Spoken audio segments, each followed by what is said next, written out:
اس ملک کے ہندو بھائی نہ کل دشمن تھے نہ آج دشمن ہیں، بلکہ محبت کے پودے زمین پر نہیں انسان کے دلوں میں اگا کرتے ہیں۔ ایک بار ان پودوں کو اگا کر تو دیکھو۔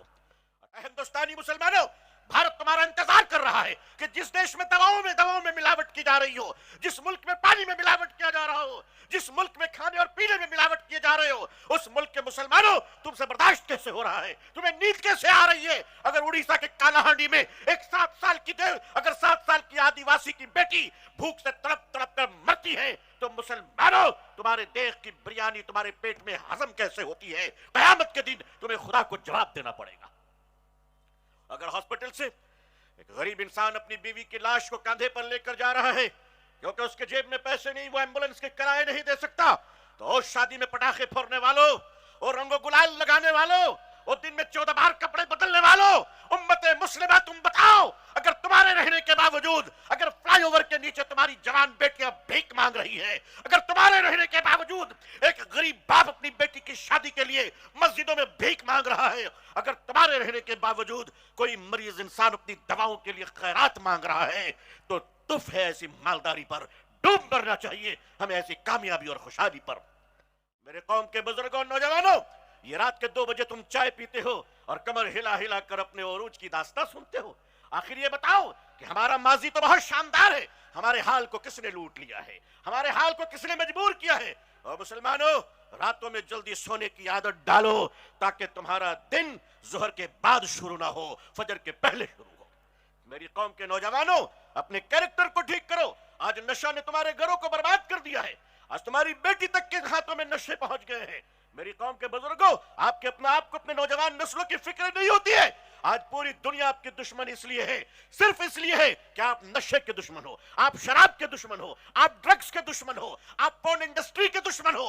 دنیا کی یہ اربوں خربوں ڈالر کی جو بے حیائی کی انڈسٹری ہے، اگر اس کا کوئی دنیا میں دشمن ہے تو وہ تنہا صرف مسلمان دشمن ہے۔ اس لیے آخرکار بھارت کی ترقی میں بھارت کے مسلمانوں نے کیا یوگدان دیا؟ اس موضوع پر ایک بہت بڑے اجلاس کا انعقاد حیدرآباد میں کیا گیا اور وہاں بڑے ادیب سے لے کر کے بڑے پولیٹیکل لیڈران پہنچے ہوئے تھے اور انہوں نے اپنی بات رکھی۔ اس درمیان ایک نام مولانا ابو طالب رحمانی، کافی چرچت نام ہے اور بہت بہترین اسکالر ہیں جو بہت شاندار بولتے ہیں، ان کا لہجہ بہت شاندار ہے، ان کے بولنے کا انداز، کہنے کا انداز کافی نرالا ہے۔ جب منچ پر وہ پہنچے اور انہوں نے مسلمانوں کے بارے میں بات کرنے کی شروعات کی تو انہوں نے بہت شاندار بات کہی۔ انہوں نے کہا کوئی انسان کسی کے پیچھے کیوں پڑتا ہے؟ کوئی بھی انسان کسی کے پیچھے کیوں پڑ جاتا ہے؟ اس وجہ سے کیونکہ وہ اس کی کامیابی سے جلتا ہے، وہ اس کی ترقی سے جلتا ہے، وہ اسے آگے بڑھتے ہوئے دیکھ کر کے پریشان ہوتا ہے، اور کچھ ایسی ہی وجہ ہے کہ مسلمانوں کو ٹارگٹ پر بس اس لیے لیا جاتا ہے کیونکہ مسلمانوں میں کچھ تو خاص ہے۔ انہوں نے ذکر کیا کہ کس طریقے سے مسلمانوں نے اس ملک کے لیے بہت شاندار کام کیا، لیکن اس کے بعد انہوں نے آج کی یووا پیڑھی، آج کی نئی نسلوں کو یہ بتانے کی کوشش کی کہ آپ کیا جانتے ہیں کہ نبی پاک صلی اللہ علیہ وسلم کو 40 سال کی عمر میں ہی نبوت کیوں ملی؟ آخرکار کیوں وہ رسول اللہ کے نام سے 40 سال کے بعد جانے لگے؟ اگر 40 سال کے بعد انہیں نبوت ملی، اگر 40 سال کے بعد انہیں دنیا نے آخری نبی کے طور پر جانا، تو 40 سال پہلے وہ کیا کر رہے تھے؟ اگر وہ ایک اچھے انسان، ایک اچھے ساری جو چیزیں ہیں، جو بہترین ڈیفینیشن ہے، وہ اگر 40 سال کے بعد کی ہے تو پھر 40 سال سے پہلے وہ کیا کر رہے تھے؟ یقیناً انہوں نے اپنے اچھے اخلاق سے یہ ثابت کیا تھا کہ وہ ایک بہترین انسان ہیں، وہ جھوٹ نہیں بول سکتے، ان کے اوپر طرح طرح کے آروپ لگائے جا سکتے تھے، لیکن وہ غلط نہیں تھے۔ لگانے والوں نے آروپ لگایا تو ترنت کہا گیا کہ ارے تم اس شخص کی بات کر رہے ہو جس نے کبھی جھوٹ نہیں بولا، اس انسان کی بات کر رہے ہو جس نے کبھی بے ایمانی نہیں کی۔ یہ عظیم الشان اجلاس اپنے دامن میں ایک پیغام بھی رکھتا ہے، دشمنوں کے لیے بھی اور دوستوں کے لیے بھی۔ دشمنوں کے لیے بھی بڑا پیغام ہے کہ تم ہوش میں آ جاؤ، جو مسلمانوں کے ہاتھوں میں جب شریعت اسلامی صلی اللہ علیہ وسلم کے چراغ روشن ہوں گے تو اے اندھیروں، تمہارا ظلم کتنی بھی طاقتور کیوں نہ ہو، تمہاری موت پھر یقینی ہے۔ چراغ جب روشن ہوتے ہیں تو اندھیرا کافور ہوتا ہے، یہ اجلاس عام ہندوستان اور پوری دنیا کو یہ بتانا چاہ رہا ہے کہ ہندوستانی مسلمان جو دنیا کی سب سے بڑی آبادی ہے بحیثیت مسلمان، وہ کسی کے رحم و کرم پر نہیں اور کسی کی خیرات و زکوٰۃ پر نہیں، بلکہ اس ملک میں اگر وہ شریعت کے ساتھ زندہ ہے تو وہ اللہ کی رحمت سے زندہ ہے۔ لوگ یہ نہ سمجھیں کہ کسی کی مدد و نصرت ہے، لیکن عزیزان ملت ایک بات تو کہنا ہی چاہیے ہمیں، جتنے لوگ یہاں تشریف فرما ہیں ہم سب ہندوستانی ہیں اور سیمنٹڈ ہندوستانی ہیں۔ اگر کوئی ملاوٹ بیچ میں موجود ہو تو وہ نکل جائے، SIR چل رہا ہے، وہ ظاہر ہے کہ نکل جانا پڑے گا۔ لیکن مجھے ایک بات آپ سے بتائیے، ہندوستان میں پیدا ہونے کا فیصلہ ہمارا اپنا تھا؟ آپ میں سے کسی نے درخواست دیا تھا اللہ میاں کو کہ ہم ہندوستان میں پیدا ہونا چاہتے ہیں؟ اگر کسی نے دیا تھا تو وہ صاحب کشف و کرامت اٹھ کر ذرا اپنے پرنور چہرے کی زیارت کرا دے تاکہ ہم چائنیز مال کو پہچان سکیں۔ یا ہر قسم کے ماڈل موجود ہیں۔ اللہ تعالیٰ کو کسی نے درخواست نہیں دی کہ ہم ہندوستان میں پیدا ہونا چاہتے ہیں۔ پھر بتاؤ مسلمانوں، ہندوستان میں پیدا ہونے کا فیصلہ یہ ہمارا ہے، یہ ہمارے خدا کا ہے۔ ہندوستان میں پیدا ہوں یہ فیصلہ اللہ کا ہے، تو قیامت تک ہندوستان میں اسلام بھی زندہ رہے، یہ فیصلہ بھی اللہ کا ہے۔ اب اس فیصلے میں آپ کتنے معاون ہوں گے؟ دنیا کہتی ہے امریکہ اسلام کے پیچھے پڑا ہے، فرانس اسلام کے پیچھے پڑا ہے، میڈیا اسلام کے پیچھے پڑی ہے، لوگ اسلام کے پیچھے پڑے ہیں۔ بھائی جب سب پیچھے پڑے ہیں تو اسلام کہاں ہے؟ ارے بتاؤ کہاں ہے؟ ارے بھائی اسلام آگے، تو جو آگے ہوگا دنیا اس کے پیچھے پڑے گی نہیں تو کہاں پڑے گی؟ اگر یہ دنیا پیچھے پڑنا بند ہو جائے تو شیروانی اور بریانی والوں پھر تمہاری صبح ظہر کے بعد ہونی شروع ہو جائے گی۔ ایسے بھی تم صبح 10 بجے اٹھتے ہو، سڑکوں پہ آپ نے دوڑتی ہوئی گاڑیوں کے پیچھے دوڑاتے ہوئے کس کو دیکھا ہے؟ کسی کو دیکھا ہے آپ نے؟ ہائی وے پر جب گاڑی دوڑتی ہے تو پیچھے ایک کتا دوڑاتا ہے گاڑی کو، کوشش کرتا ہے پکڑ لوں۔ میں ہمیشہ سوچتا ہوں کہ ارے اگر تم نے پکڑ بھی لیا تو گاڑی کا کرو گے کیا؟ یہ تمہارے کام کا نہیں ہے۔ آدمی کام کا کس وقت بنے؟ ہندوستانی مسلمانوں، آپ چاہتے ہیں کہ اللہ کا شریعت زندہ رہے، مسکراتا رہے؟ اگر آپ چاہتے ہیں تو آپ کو کیریکٹر لیس کمیونٹی نہیں بلکہ باکردار قوم بن کر اس ملک کو بتانا پڑے گا۔ باکردار بننے کے لیے آپ کو 2-3 بڑے فیصلے کرنے پڑیں گے اس ملک میں۔ آپ امریکہ کو دیکھتے ہیں، آپ جاپان کو دیکھتے ہیں، آپ برٹن کو دیکھتے ہیں، آپ یورپ کو دیکھتے ہیں، ان کی زندگی کا کمال کیا ہے؟ ان کی زندگی کا کمال یہ ہے، یہ تمام تر برائی کے باوجود، تمام تر خرابیوں کے باوجود، تمام تر آوارگیوں کے باوجود یہ جھوٹ کو برداشت نہیں کرتے۔ وہ قوم جو شراب خانوں میں بھی بیٹھ کر سچ بولتی ہے اس کی ترقی دیکھ لو، اور جو قوم مسجدوں میں بھی بیٹھ کر جھوٹ بولتی ہے اس کا زوال دیکھ لو۔ ہمارے عروج و زوال کی تاریخ مورخین نے کتابوں میں لکھی ہوگی، کیا ہم اپنی آنکھوں سے نہیں دیکھتے کہ ہمارے عروج و زوال کی تاریخ کیا ہے؟